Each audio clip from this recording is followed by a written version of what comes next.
Hai semuanya, kembali lagi bareng Mihu di sini. Oh iya, berhubung novel BTTH-nya lagi ongoing, Mihu bacain novel tentang perjalanan Xiao Xiao dan Muchen ya. Melanjutkan dari kisah sebelumnya. Pada saat ini Li Hua langsung menarik Xiaolin untuk naik ke atas kudanya. Hei, tunggu, kau harus menjelaskannya dengan jelas. Apa yang terjadi? Tanya Xiaolin. Ada perampok. Para perampok datang ke kamp kami. Mereka mengatakan bahwa kami melindungi para buronan. Dan mereka memberi kami waktu 2 jam untuk menyerahkan mereka. Jika tidak, ucap Li Hua terengah-engah. Perampok? Jika tidak, mengapa? Ucap Xiaolin berkata. Kalau tidak, semua gadis di kamp kita akan dipermalukan. Ucap Li Hua. Apakah perampok ini orang Tibet dari padang rumput atau orang luar? Ucap Xiaolin menyipitkan matanya. Kuda yang mereka bawa jauh lebih ramping daripada kuda padang rumput. Gemuk dan kuat. Kuda jenis ini jelas bukan dari padang rumput. Mereka pasti berasal dari luar. Ucap Li Hua menjawab. Datang dari luar. Mereka datang sejauh ini untuk memburu seorang tahanan. Ucap Xiaolin bingung dan berkata. Juru selamatku, waktunya akan segera tiba. Jika mereka tidak dapat menemukan orang lagi, mereka akan membunuh semua anak laki-laki dan mempermalukan serta memperbudak semua anak perempuan. Aku tahu kau sangat mampu. Tolong selamatkan mereka. Ucap Li Hua tampak sangat cemas. Tapi mereka tidak tahu siapa yang mereka cari. Jadi bagaimana kita bisa menyelamatkan mereka? Ucap Xiaolin menggertakkan gigi dan berkata, Aku pikir mereka mencarimu. Tetapi kemudian aku mendengar bahwa mereka mencari orang lain bernama Yan. Apakah kau tahu siapa orang ini? Ucap Li Hua berkata dengan getir. Orang yang bernama Yan. Ucap Xiaolin jantungnya berdetak kencang. Jika berbicara tentang seseorang bermarga Yan, maka ada Yan Faisue di depannya mungkin adalah orangnya. Memikirkan hal ini, Xiaolin langsung mengalihkannya. Tapi aku belum pernah bertemu orang bermarga Yan. Ucap Xiaolin. Sebelum Xiaolin selesai berbicara, Yan Faisue berdiri selangkah demi selangkah. Nama keluargaku adalah Yan. Dan orang yang mereka cari adalah aku. Ucap Yan Faisue. Xiaolin menampar dahinya. Mendengar kata-kata itu, Xiaolin menampar dahinya. Yan Faisue tidak tahu apakah dia bodoh, tapi dia mengakuinya saat ini. Adapun Li Hua dia tercengang. Melihat anak laki-laki bermarga Yan di depannya, dia tidak pernah membayangkan bahwa orang yang dia cari begitu muda dan begitu lembut. Dengan fitur wajah sedemikian rupa sehingga hati seorang wanita pun akan tergerak ketika dia melihatnya. Hei, apakah kau bodoh? Xiaolin menggelengkan kepalanya dan menatap Yan Faisue. Apakah ada wanita berbaju merah di antara kelompok perampok itu? Ucap Yan Faisue dengan serius. Tidak, mereka semua adalah laki-laki. Ucap Li Hua menggelengkan kepalanya. Yan Faisue memiliki ekspresi tak terduga di wajahnya. Ayo pergi, aku akan kembali bersamamu. Ini adalah tanggung jawabku. Mendengar bahwa Yan Faisue akan kembali, Li Hua tiba-tiba menggelengkan kepalanya. Tidak, kau tidak bisa kembali. Kenapa tidak? Aku bisa menyelamatkan kamu saat aku kembali. Ucap Yan Faisue ekspresinya sangat terkejut mendengar jawaban Li Hua. Li Hua selalu menjadi wanita yang baik. Dia tidak ingin ada yang berkorban. Tetapi jika kau pergi, bukankah kau akan dirugikan saat itu? Ucap Li Hua. Yan Faisue secara alami tidak takut. Hanya beberapa dari mereka adalah ikan busuk dan udang busuk. Dan 100 lagi tidak sebanding dengan jari kelingkingku. Jadi apa yang harus ditakuti? Ucap Yan Faisue dengan percaya diri. Lalu, mengapa kau melarikan diri ke padang rumput? Ucap Li Hua bertanya balik. Aku... Pada saat ini Yan Faisue kehilangan kata-kata. Kau bertanya apakah salah satu dari mereka ada seorang wanita sebelumnya? Mungkinkah kau takut dengan wanita ini? Dan sekarang setelah kau mendengar bahwa tidak ada wanita, kau lebih berani? Ucap Li Hua berkata dengan cerdik. Wah, jadi kau takut pada wanita? Masalah ini sangat mirip dengan seorang guru ini. Seorang guru juga sangat takut pada wanita. Sulit untuk terlibat dengan wanita. Ucap Shaolin yang berada di samping bertepuk tangan dan berkata, "Jangan khawatir." Ucap Yan Fai Sue ekspresinya sedingin es. Setelah mengatakan itu, Yan Fai Sue hendak pergi. Saat ini Shaolin mengulurkan tangannya untuk menghentikannya. "Hei, tunggu. Jika kau pergi dan mati, aku tidak akan punya murid." Ucap Shaolin. "Aku berjanji untuk kembali." Ucap Yan Fai Sue berkata dengan marah. Baiklah. Kalau begitu pergilah." Adegan seorang pahlawan menyelamatkan kecantikan selalu mengasyikkan. Ucap Shaolin tercengang dan berkata di depan Li Hua. Melihat Shaolin melepaskan Yan Fai Sue, wajah Li Hua penuh amarah. Kamu, bagaimana kau bisa membiarkannya pergi? Bukankah ini membiarkan dia mati?" Ucap Li Hua. Tapi adegan pahlawan menyelamatkan kecantikan memang menarik. Jadi mengapa tidak melepaskannya? Ucap Shaolin tampak acuh tak acuh. Dengan ekspresi marah di wajahnya, Li Hua menaiki kudanya dan mengejarnya. Mereka yang tidak menyelamatkan orang lain tidak akan diselamatkan di masa depan. Alam tidak akan memberkatimu. Ucap Li Hua dengan kesal. Melihat keduanya pergi satu demi satu, Shaolin tidak menganggapnya serius.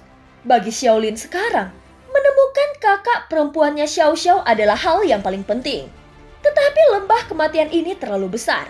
Ini sama saja menemukan jarum di tumpukan jerami. Pria hebat akan selalu terjerat oleh wanita. Dan sekali terjerat, mereka tidak bisa kabur. Yan Fai Sue ini sangat tampan. Dia pasti dalam masalah besar. Ucap Shaolin menghela nafas saat berkata dan menepuk leher kudanya. "Kuda kecilku, ayo kita lihat keseruannya juga. Tapi kau harus berjanji satu hal. Jika kau bertemu dengan kuda betina yang cantik, kau jangan mau diculik." Ucap Shaolin. Di depan Li Hua mengendarai kudanya dan menyusul Yan Fai Sue. Keduanya mengendarai kuda mereka ke depan. Pada saat ini Li Hua menoleh untuk melihat Yan Fai Sue. Tetapi dikejutkan oleh profil sempurna Yan Fai Sue ketika dia hendak berbicara. Dan lupa mengatakannya untuk sementara waktu. "Apa yang kau lihat?" Ucap Yan Fai Sue bertanya. Pada saat ini dia tidak nyaman diawasi. Li Hua buru-buru kembali ke akal sehatnya, wajah kecilnya memerah. Setelah beberapa saat, pemandangan kemah sudah muncul di depan Li Hua dan dia bertanya, "Bagaimana kalau kita langsung masuk nanti?" Sebelum kata-kata itu selesai, Yan Fai Sue melompat dengan kedua kakinya berteriak dan mengutuk pelana dan bangkit dari tanah. Sebelum kata-kata itu selesai, Yan Fai Sue melompat dengan kedua kakinya berteriak dan mengetuk pelana dan berdiri di tanah. Segera dia muncul 10 kaki jauhnya dalam sekejap mata. Terlihat Yan Fai Sue berdiri di sini, dengan sosok ramping dan pakaian putih berkibar. Di bawah sinar matahari dia terlihat sangat bersih dan tidak terikat yang membuat Li Hua terpesona. "Yan Fai Sue ada di sini. Siapa yang mencariku?" Teriak Yan Fai Sue. Saat ini dia berdiri diam dan suara itu menyebar ke seluruh camp. Seluruh camp terdiam sesaat. Dan kemudian suara pria besar terdengar dari dalam tenda. "Sungguh Yan Fai Sue, kau punya nyali. Kau tidak membiarkan saudara-saudara kita dari keluarga Wang melakukan perjalanan ini dengan sia-sia." Aku sudah menebak itu kamu. Karena kau di sini untuk mencariku. Kenapa kau bersembunyi di dalam tenda? Kenapa kau tidak keluar? Ucap Yan Fai Sue. Pada saat ini terlihat tenda bergetar beberapa saat. Dan kemudian lebih dari selusin kuda muncul yang masing-masing menopang seorang pria botak besar galak dan menakutkan. Menghadapi pertempuran seperti itu, Yan Fai Sue bahkan tidak mengedipkan matanya. Dia berjalan ke belakang dengan diam-diam. Dan lebih dari 10 kuda segera melangkah maju dan mengelilinginya. Li Hua di kejauhan tampak terkejut dan ketakutan. Dia sangat menyukai pria yang bertanggung jawab dan baik seperti ini. Tetapi dia takut bandit-bandit ini akan menyakiti Yan Fai Sue. Pada saat ini, lebih dari selusin orang mengepung Yan Fai Sue.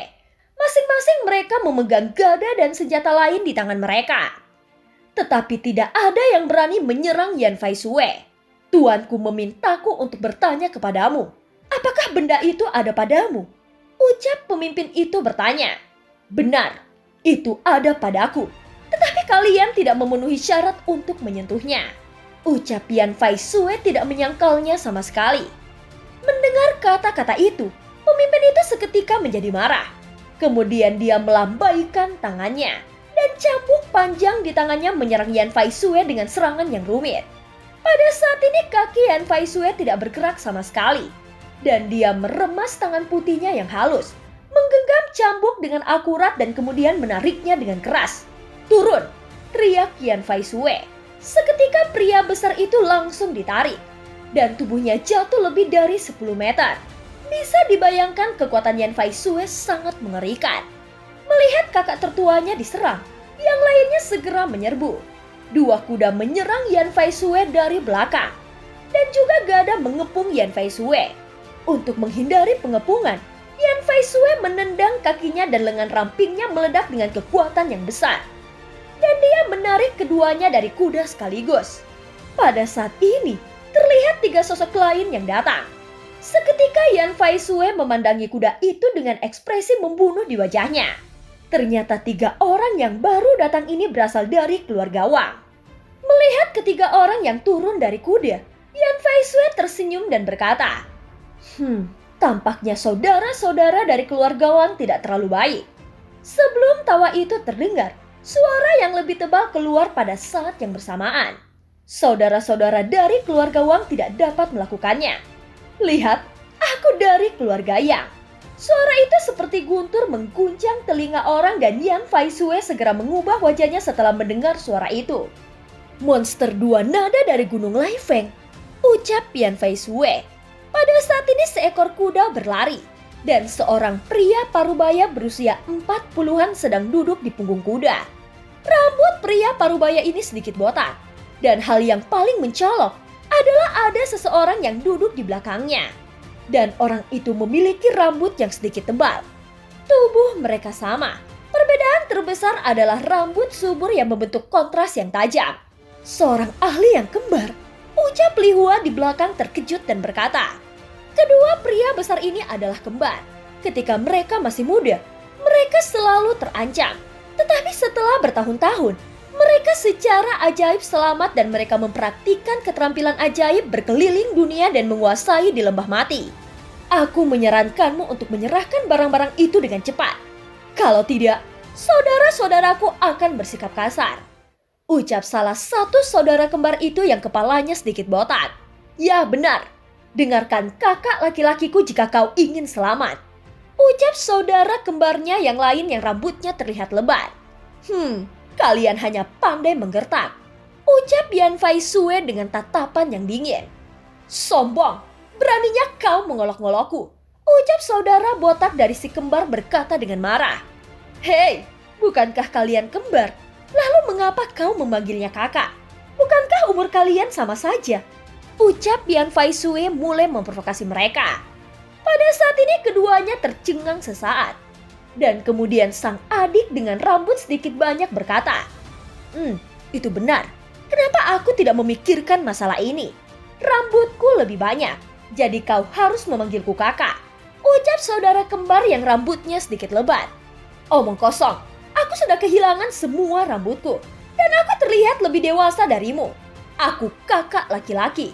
Ucap kakak laki-laki botak itu menggertakkan giginya. Tidak, aku yang kakak. Ucap saudara kembarnya. Jika kau bertarung denganku lagi, aku akan menggigitmu sampai mati. Ayo, siapa takut? Pada saat ini kedua saudara kembar itu saling terprovokasi dengan kata-kata Yan Fai Sue. Hahaha, dasar kalian dua idiot. Orang lain hanya memprovokasi dan membuat kalian terpecah. Pada saat ini orang lain keluar dari samping. Dia memandang Yan Fai Sue. Orang ini sangat pendek dan mulutnya sangat aneh. Itu seperti paruh ayam dan suaranya sangat buruk.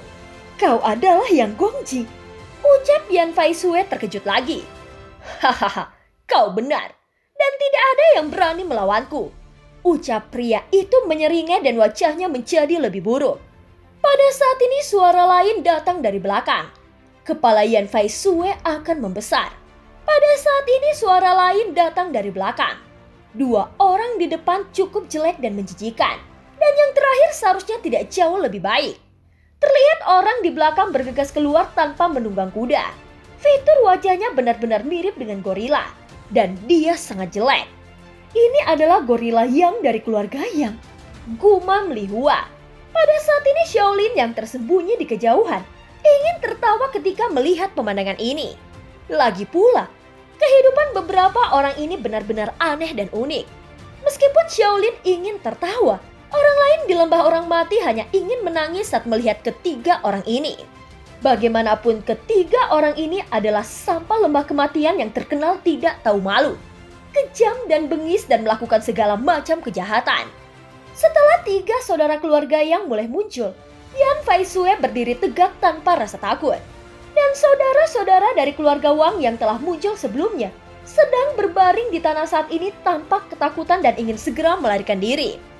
Hahaha, Yan Faisue yang kami cari kau masih belum melarikan diri. Tetapi sekelompok orang bermarga Wang ini ingin melarikan diri, ucap Yang Gongji, dan saat melihat ini dia tertawa terbahak-bahak. Sekelompok orang yang telah dikalahkan oleh Yan Faisue berhenti, dan salah satu dari mereka sedikit tersenyum. Tuan, saudara-saudara kita adalah orang-orang yang tahu bagaimana memuji Anda. Hal-hal yang dimiliki Yan Faisue terlalu berharga, dan aku tidak berani bersaing denganmu. Jadi kami akan mundur dulu, ucap salah satu dari keluarga Wang. Hei, kau ingin pergi ketika kau melihat saudaraku? Apakah menurut kau kami jelek? Ucap pria kembar berkata dengan marah. Tidak tuan, kami tidak berani pergi, ucap salah satu keluarga Wang. Karena kau tidak berani, mengapa kakimu masih bergerak? Ucap Yang Gongji langsung berdiri di atas punggung kuda. Tuan, kau salah. Bukan kami yang menggerakkan kakinya tetapi kudanya, ucap salah satu keluarga Wang sambil tersenyum kecut. Kalau begitu, patahkan semua kaki kudanya, ucap Yang Gongji menyipitkan matanya dan berkata. Adegan ini mengejutkan banyak saudara bermarga Wang dan segera mulai melarikan diri dengan panik. Segera mulutnya yang... Tetapi tepat ketika mereka akan melarikan diri, segera mulut Yang Gongji yang tajam terus mematuk. Kukunya di kedua telapak tangannya saat ini dia langsung meraih kepala. Dan dengan sapuan kuku jarinya yang lain, sebuah kepala muncul langsung diangkat oleh tangannya. Roti kukus yang benar-benar enak, ucap Yang Gongji melihat kepala di tangannya dan menggigitnya di depan semua orang. Terlihat ada celah di kepala manusia, dan darah bercampur dengan otak mengalir ke seluruh telapak tangan Yang Gongji. Adegan ini benar-benar mengerikan. Seseorang benar-benar memakan kepala manusia hidup-hidup. Adapun Shaolin di kejauhan terkejut. Dia telah mendengar bahwa orang-orang di lembah orang mati itu sangat kejam. Dan sekarang dia tahu apa artinya menjadi kejam. Kemudian Yang Gongji makan beberapa. Setelah beberapa saat, Yang Gongji makan beberapa suap lagi. Dan segera kepalanya benar-benar tidak dapat dikenali dan itu telah berlumuran darah. Setelah menggigit, Yang Gongji membuang kepalanya. Yan Faisue melihat pemandangan ini dengan dingin. Dan meskipun hatinya merasa mual, Yan Faisue mengendalikannya dengan sangat baik. Apakah kau mencoba untuk memamerkannya kepadaku? Ucap Yan Faisue mencoba tetap tenang. Jika kau bijaksana, serahkan barang itu. Jika tidak, kau akan menjadi roti kukus berikutnya. Roti kukus darimu terlihat tipis dan empuk, dan rasanya pasti sangat enak. Aku ingin mencobanya, ucap Yang Gongji tersenyum dan berkata. Pada saat ini Yan Faisue tiba-tiba menancapkan jari kakinya ke pasir lalu menendang dengan keras. Segera pasir itu menghambur ke arah Yang Gongji. Dan pada saat yang sama, Yan Faisue melompat keluar dan hendak berlari untuk mundur. Tuan, aku tidak punya waktu untuk bermain denganmu, ucap Yan Faisue. Sebelum Yang Gongji akan berbicara lagi, pukulan ke-13 Yan Faisue melesat ke arahnya dengan kecepatannya yang mengejutkan.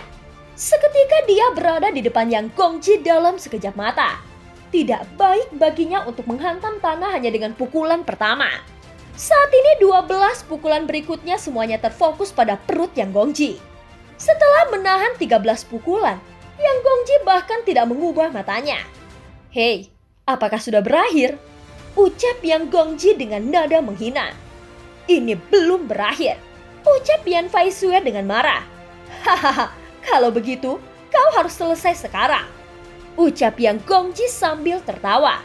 Setelah selesai berbicara, Yang Gongji tiba-tiba mengayunkan lengannya yang panjang dan meledak ke arah Yan Faisue. Tinjunya sebesar kepala Yan Faisue.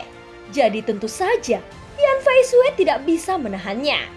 Meskipun Yang Gongji memiliki tubuh tembaga dan besi, tinjunya akan sedikit lambat.